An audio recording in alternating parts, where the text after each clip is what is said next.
Okay, hindi yun mawawala guys. Yung subscribers nyo, mananatili yun doon. May mababawas siguro yung mga spam, pero yung watch hours, yun talaga ang siguradong mababawas. Okay, simulan na natin.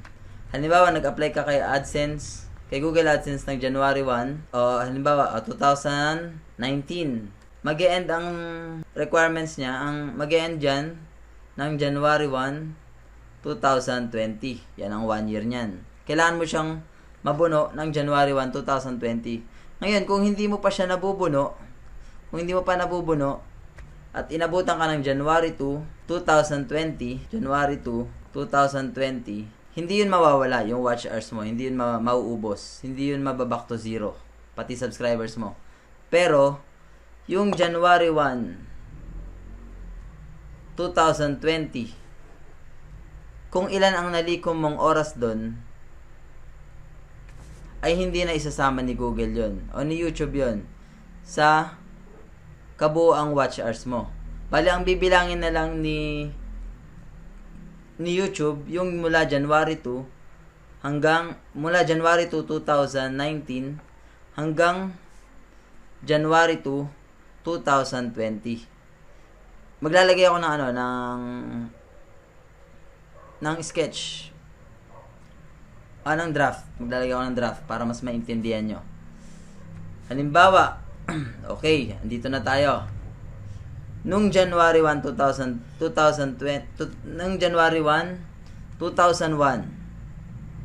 sabihin natin, pag-upload mo, nag-viral yung video, halimbawa lang naman, tumabo siya ng 2,000 watch hours. Yung video mo na yon. Hindi imposible yon kasi napakadaling magpa-viral ng video ngayon. 2,000 watch hours to watch hours. Huwag kayong malilito sa watch hours tsaka sa minute. Marami kasing nagme-message sa amin, nagugulat sila bakit daw nabuno na agad nila yung 4,000 watch hours. Sabi namin, tignan nyo po kasi baka minute lang yun. Ayun. Kasi pinupuntahan din namin yung channel, makikita namin yung views.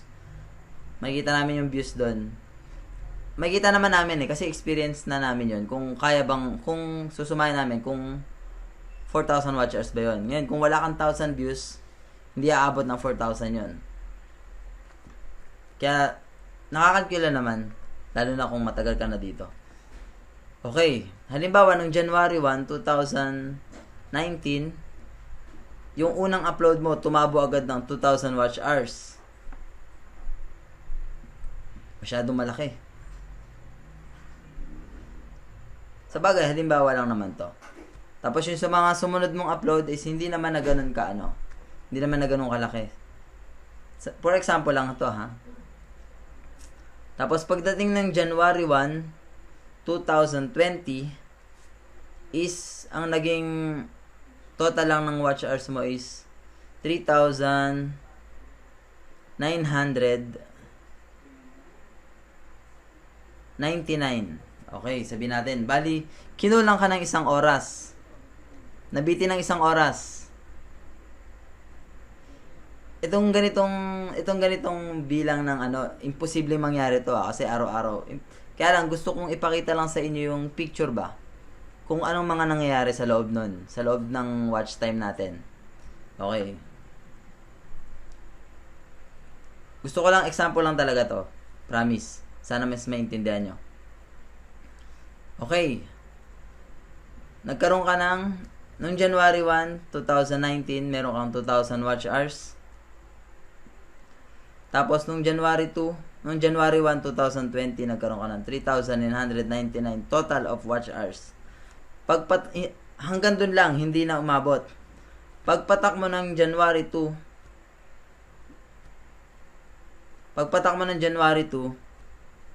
is yung nakuha mo sa January 1 na watch hours, na 2,000 watch hours, aalisin na ni YouTube yun.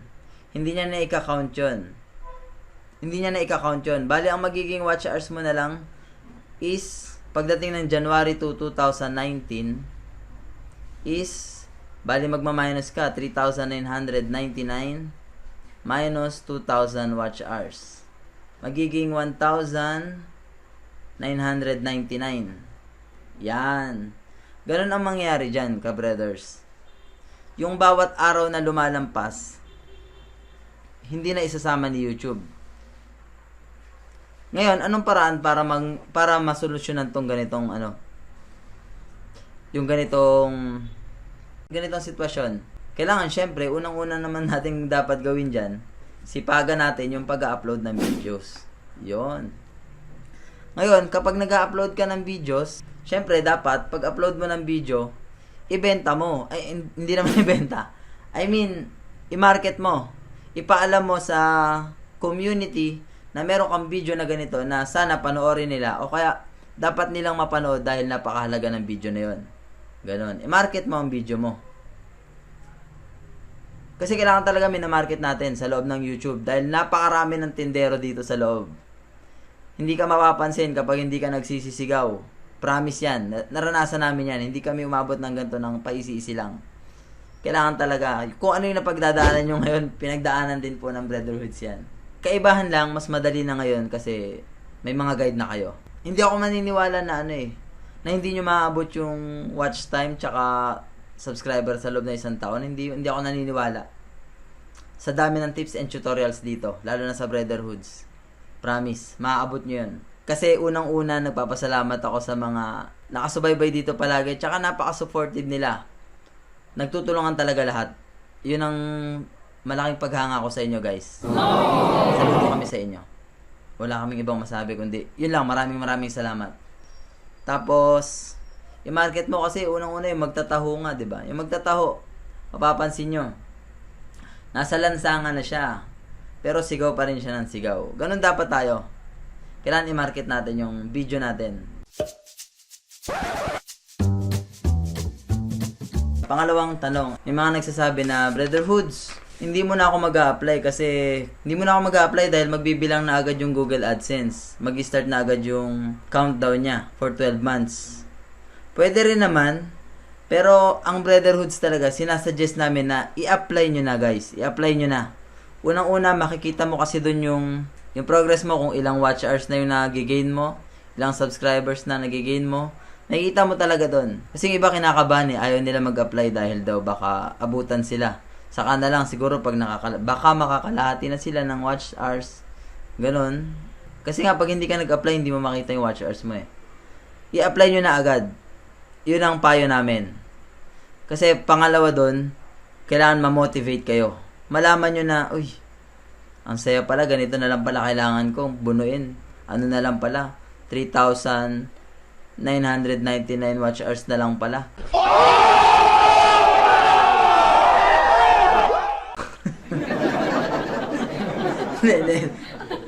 Iyon, at least kahit papano, may idea kayo kung anong mga dapat nyong gawin.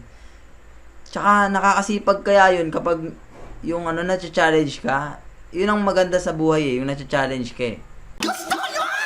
Natitrill ka. Yun, ganun dapat tayo talaga. Kailangan mahilig tayo sa thrill. Hindi kagaya nung X na naman tayo. Basta, yun. Wala pupunta doon. Mas maganda yung natitrill tayo, guys. Kasi kapag na-challenge tayo, nakaka-self-esteem ba? Masarap magtrabaho pag ganun. Suggest namin na i-apply nyo na. Huwag kayong kabahan sa 12 months dahil napakaraming tutorials, napakaraming paraan para maabot agad yun. Ituturo namin yon sa mga susunod na video namin. Magko-compile kami. Siguro mga 4 na video na yung na-compile namin. Abangan nyo, guys. Yung mga tips and tricks namin tungkol doon sa watch hours na yun. Kasi ang subscribers, susunod na lang yan. Promise po. Nakailang promise na ako Meron pa naman dito, promises are made to be broken. Okay, medyo mahaba na to. Simulan na natin yung tungkol dun sa Google Adsense. Ay, hindi. Tungkol dun sa sa sinahod namin. Ang sinahod namin is, summary na lang to. Kasi mahaba na yung video, summary na lang. Nung unang araw na naaprubahan kami, ang unang araw, ang sinahod namin dito sa BreaderHoods is 0.093. Yan, makikita nyo yan dyan. 0.093 dollar. Nung magkaroon grabe, sobrang, kahit yun lang, napakasaya kasi makikita mo na yung kahit pa paano kumatas na yung trabaho mo eh. Diba? Napakasarap sa pakiramdam. 0.093, biro mo yun. Nakuha mo na agad yun. Kahit, ang kagandahan kasi dito sa YouTube, nagagawa mo na yung gusto mo, napapasaya mo yung ibang tao, napapasaya mo sarili mo, nakakatulong ka sa ibang tao, may bonus pa. Yun ang maganda doon. Kasi parang pinaka-bonus na lang natin to eh. Para sa amin para sa amin lang. Basta para sa amin lang yun. Pinaka-bonus na lang talaga tong nakukuha namin sa Google AdSense.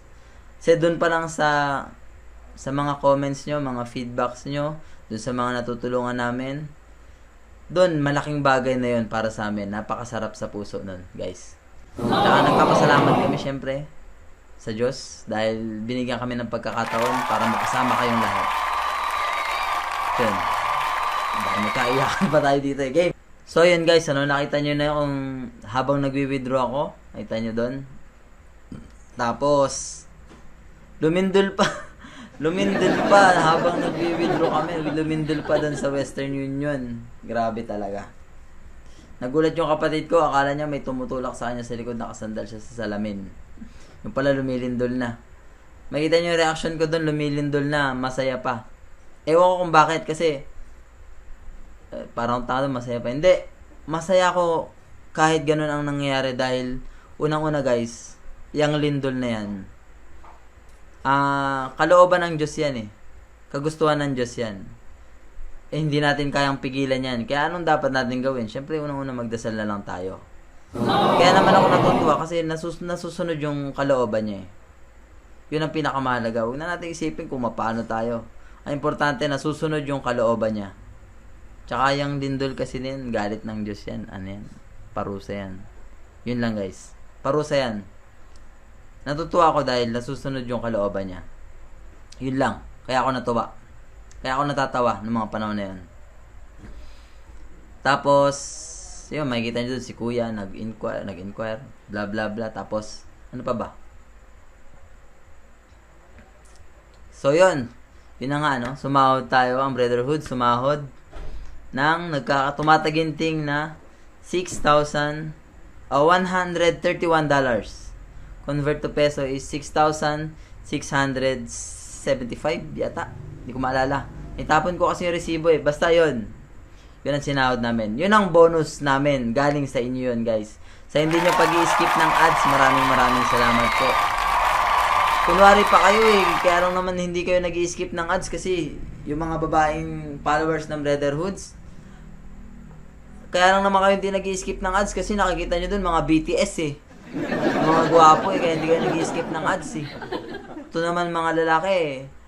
Yung mga katropa ko dito sa BreaderHoods, kaya hindi nag-i-skip ng ads. Nakikita yung ano ba yan? Blackpink ba yan?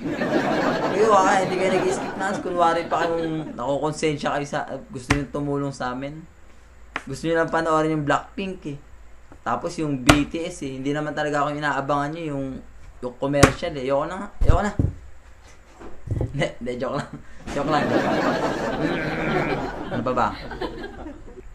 Yun lang naman eh. Napakahaba na ng vlog na to.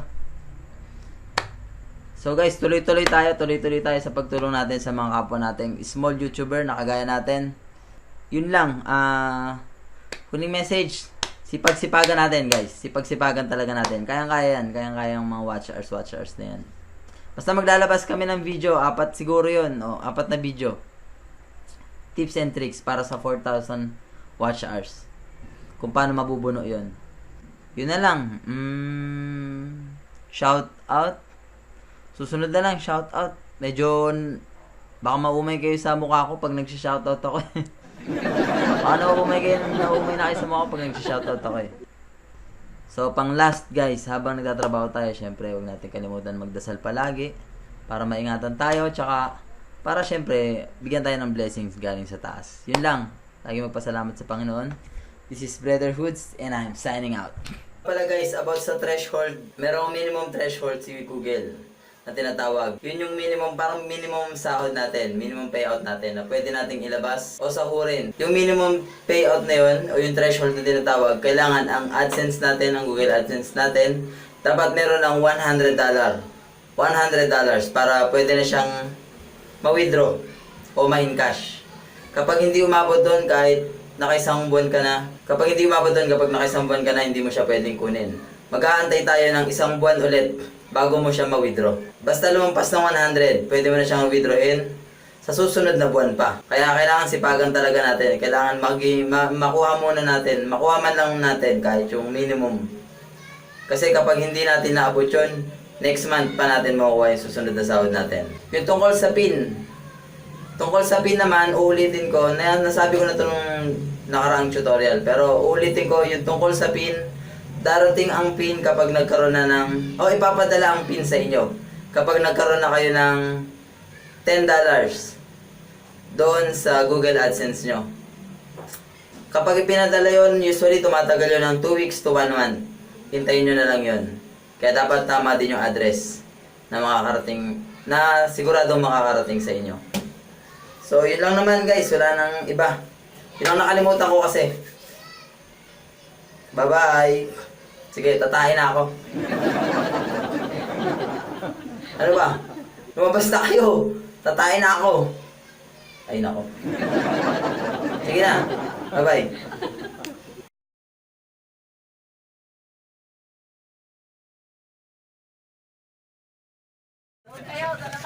Boses. What's up, brothers? Oh, ito nga pala yung yung katas ng YouTube. Pakita mo nga. Papalibre nga lang din ako. Kuya! Ano, namin bumibili, makikita tayo yan. Ha? Makikita tayo sa ibang Makikita tayo sa buong mundo. Kaya bagong sao tayo, magpapabarbecue tayo ngayon. Yun yung mga teacher, oh. Ano tayo lahat na yan? Sige, pakyawin yan. Ano ba, pakyaw o ano? 1,000. Tatay niyong hudas. Ano tatay namin hudas? Mabili tong barbecue niya. Sino ba Ayun nagsahod? guys, ang BreaderHoods. Sino ba nagsahod? Ayun, nagsahod daw. Ito yata nagsahod eh. Painom ka naman. Sige, painom lang gulaman.